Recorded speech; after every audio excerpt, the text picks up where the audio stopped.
Ne sous-estime pas l'impact que peuvent avoir tes pensées et tes croyances sur ta santé et ton bien-être. C'est une expérience menée en 2007 par des chercheurs en psychologie de l'université Harvard, Ellen Langer et Alia Crum. Elles voulaient étudier l'impact qu'avaient nos croyances sur notre état de santé. Elles ont pris 84 femmes de chambre qui travaillent dans des hôtels de la ville de Boston et elles les ont divisées en deux groupes.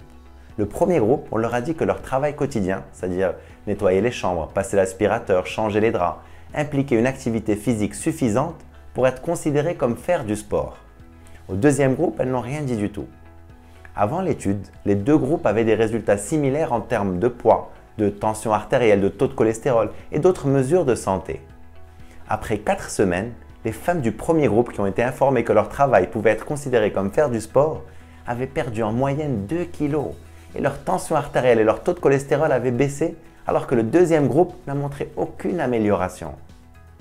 L'étude a mis en évidence l'importance de notre perception et de nos croyances sur notre santé physique et mentale.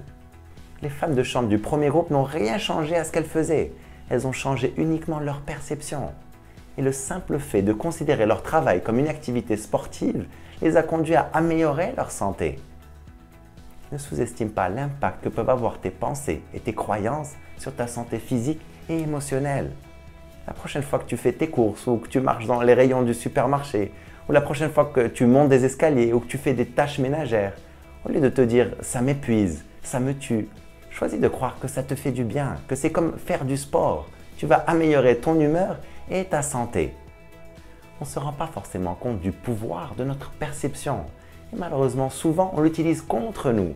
Quand tu parles de ton alimentation, par exemple, et que tu te dis que tu te répètes « je mange trop mal », rien que le fait de le dire, ça impacte négativement ta santé.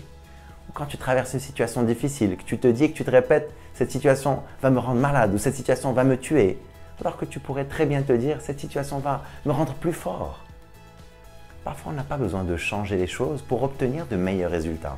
On a simplement besoin de changer notre perception des choses et adopter des pensées positives et constructives. Je t'encourage à vivre une vie extraordinaire. Vive el hayat!